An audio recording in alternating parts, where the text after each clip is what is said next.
Hey y'all, Jamie from Country Diggers here. Today we're going to do another video on Princesses Behaving Badly by Linda Rodriguez McRobbie.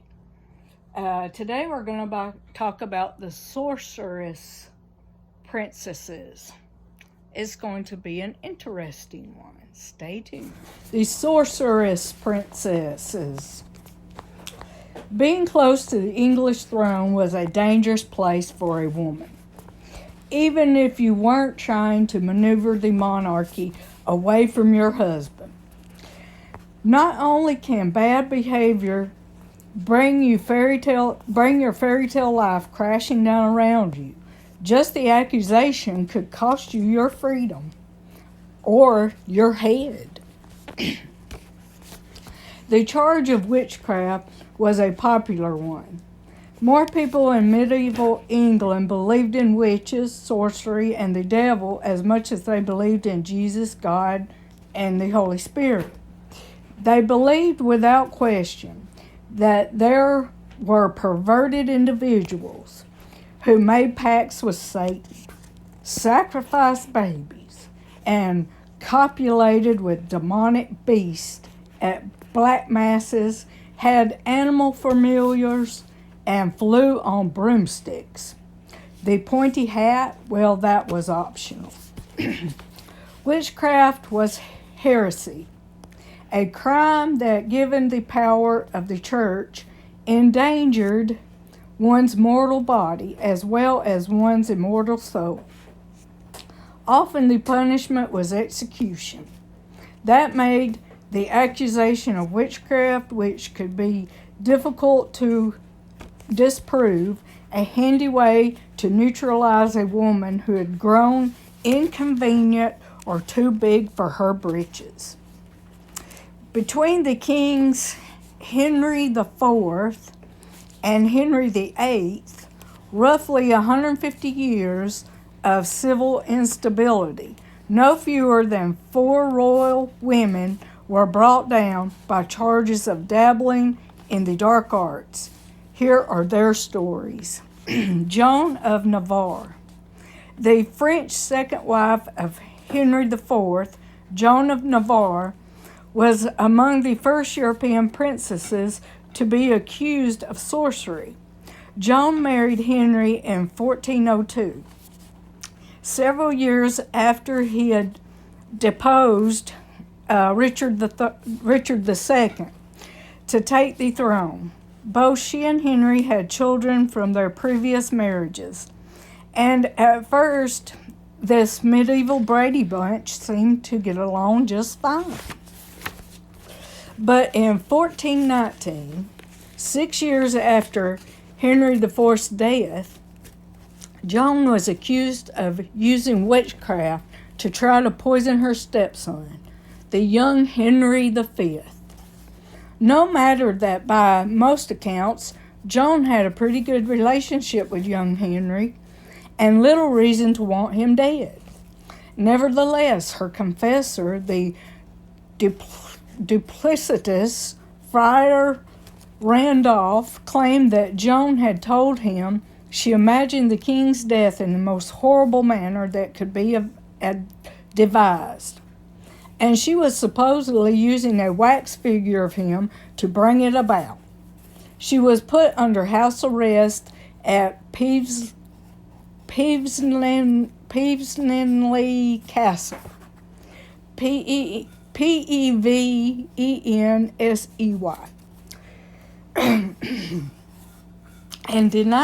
and denied access to revenue from her dowry. She was released in 1422, the year that Henry V died of dysentery, not sorcery. In reality, the charges were likely punishment for Joan supposedly trying to help her French son from her first marriage to escape prison after his capture by her adoptive country's forces at the Battle of Agincourt in 1415. Confused? So were everyone's loyalties. England was in a fog of civil unrest. Frequent coups increasing church power, and unrelenting superstition. In that climate, it was easy to use a charge like witchcraft for political ends. Eleanor Cobham, Duchess of Gloucester. 20 years later, another royal Englishwoman was charged with sorcery.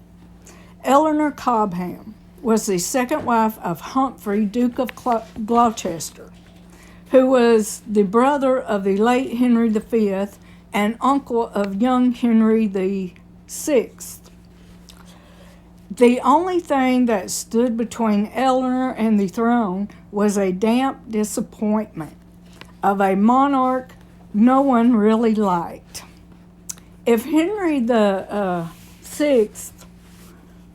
were out of the picture, then the Duke would become king and Eleanor queen. In 1441, rumors flew that people near the 20-year-old King Henry were petitioners of the black arts and had been conspiring to kill him with incantations and witchcraft. Even worse, the devil had appeared in a church in Essex not long before. Clearly something evil was at foot. What happened may have been wicked, but it had more to do with politics than sorcery. Roger Bolingbroke, an Oxford priest, physician, and astrologer, and Thomas Southwell, a canon of St. Stephen's, Westminster, were arrested and accused of plotting to kill the king by means of necromancy. The Bolingbroke possession was found, in Bolingbroke's possession was found a wax figure of the monarch, which authorities claimed was being slowly melted to bring about the deterioration of the king's health. Both men were tossed in the Tower of London in January of 1441. Bolingbroke, under examination, torture, revealed that he had been instructed by the Duchess of Gloucester, who he claimed wanted to use magic to murder the king. Eleanor soon found herself facing charges of witchcraft, a burning offense, and treason, a hanging one. She tried to flee, but was caught and brought before the religious authorities, most of whom were her enemies. Okay, now, I don't get torture because people will say anything to make the torture end, okay? If it's the truth or a lie, they will say anything to make it end. So I don't get that. But anyway, at the trial, Eleanor's two supposed accomplices were joined by a third, Marjorie Jordan Mame, JourdemAyne, dramatically called the Witch of Eye, from whom it was alleged that Eleanor begged love potions to ensnare the affections of the Duke of Gloucester. Faced with the evidence against her, Eleanor admitted to dabbling in sorcery. She claimed the drugs she obtained from the Witch of Eye were to help her conceive a child, but denied plotting against the king. All four were found guilty. The Witch of Eye was burned alive at a market in London. Bolingbroke was hanged, beheaded, and quartered. And Lucky Southwell died in prison, probably by his own hand. Eleanor was spared death after the king interceded. Stripped her of her title, she was forced to walk through London barefoot, bearing a heavy candle to the altar of St. Paul's Cathedral, and then to two more London churches to do the same penance. It was winter, The filthy ground cut her feet, and crowds along the way jeered at her. She was then made a prisoner in a castle in Wales, where she stayed until her death 18 years later. Her husband abandoned her to her fate, knowing he could do nothing to save her. There can be no doubt that Gloucester's political enemies had a part in engineering her downfall. Eleanor hadn't made many friends in her climb to the top of the social ladder, and Gloucester had lost some of his own because of both his marriage to her and his efforts to increase his wealth by diminishing that of others. Losing his wife in such a spectacular public fashion meant the loss of Gloucester's influence in the affairs of the king. He was fully discredited by her shame and would never again play a major part in England's politics.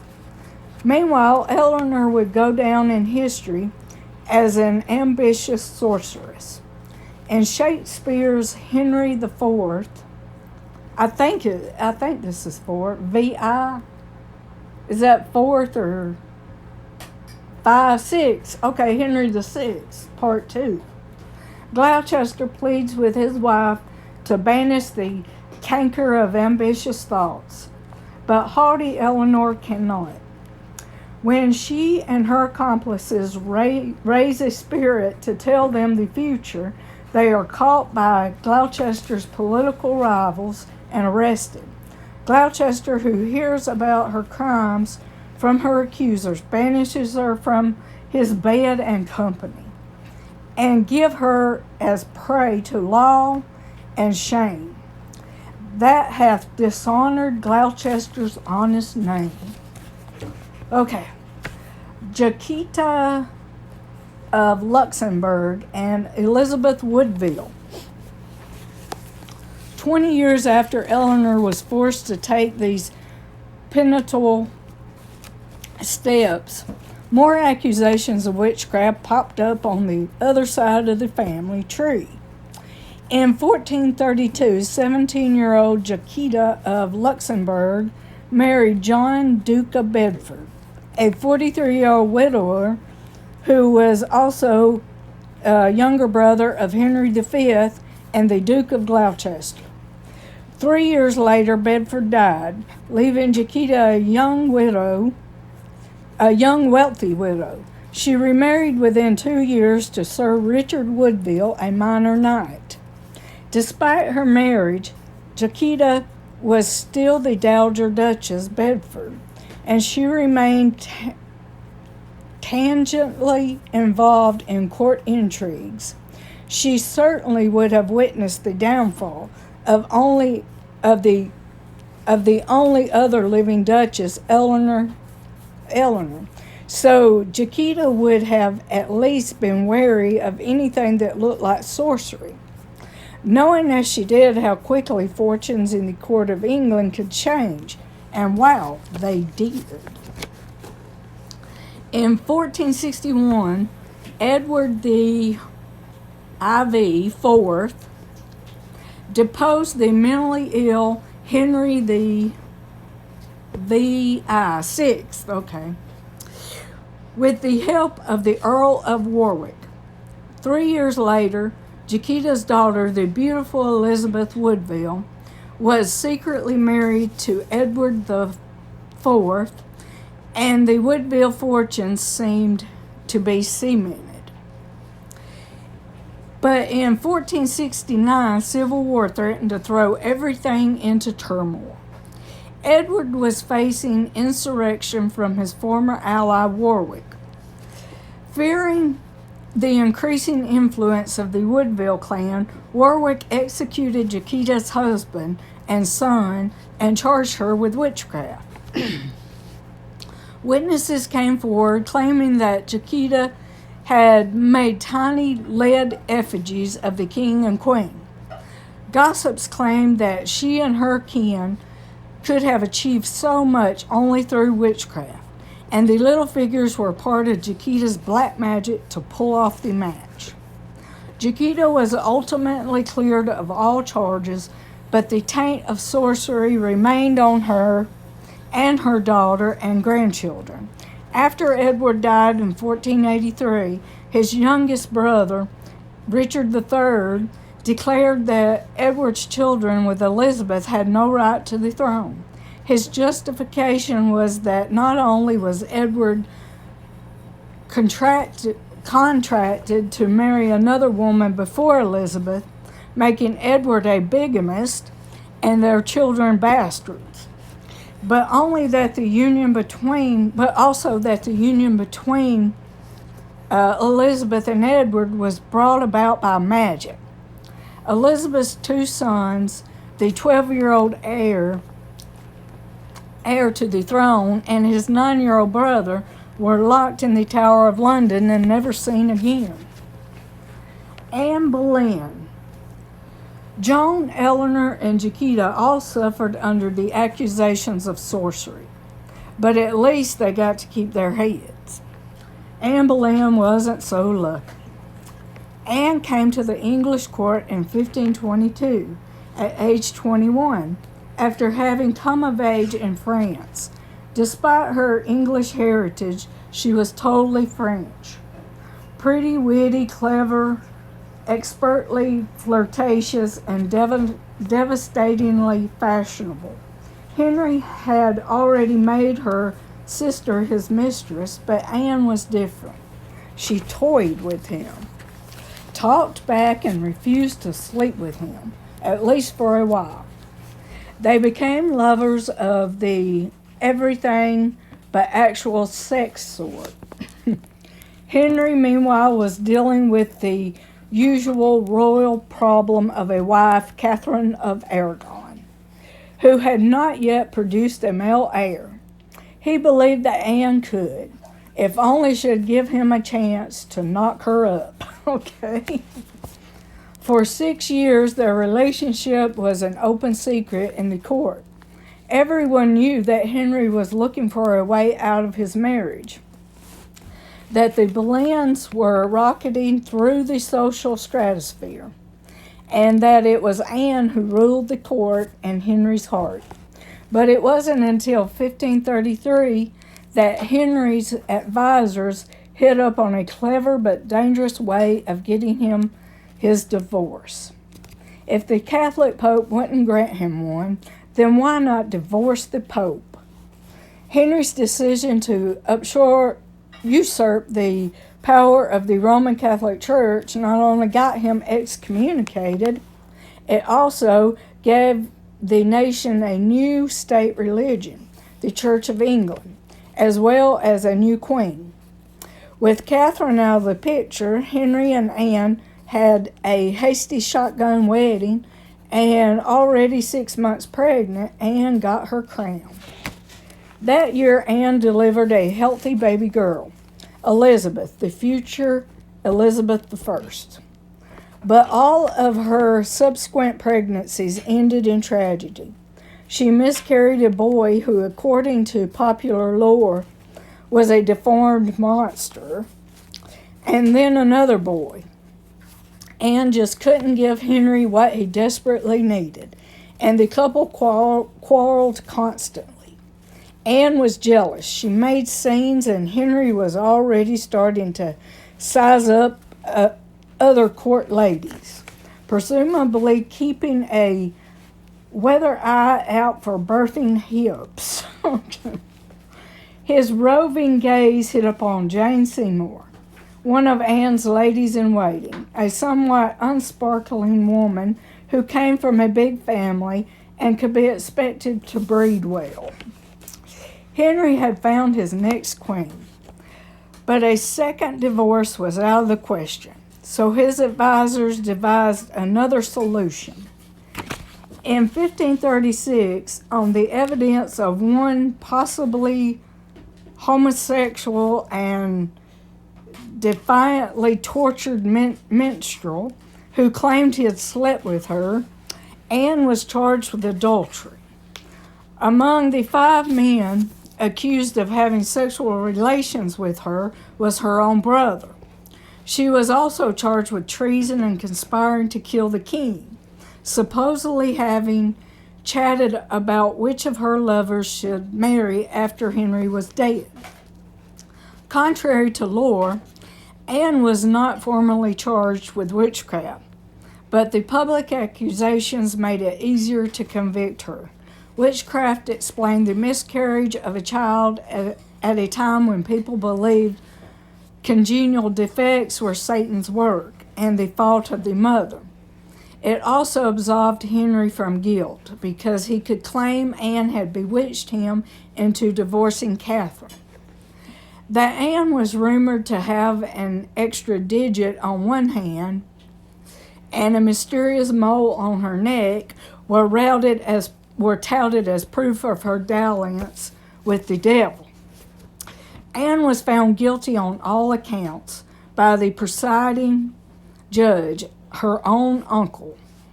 She was beheaded at the Tower of London on May 19, 1536.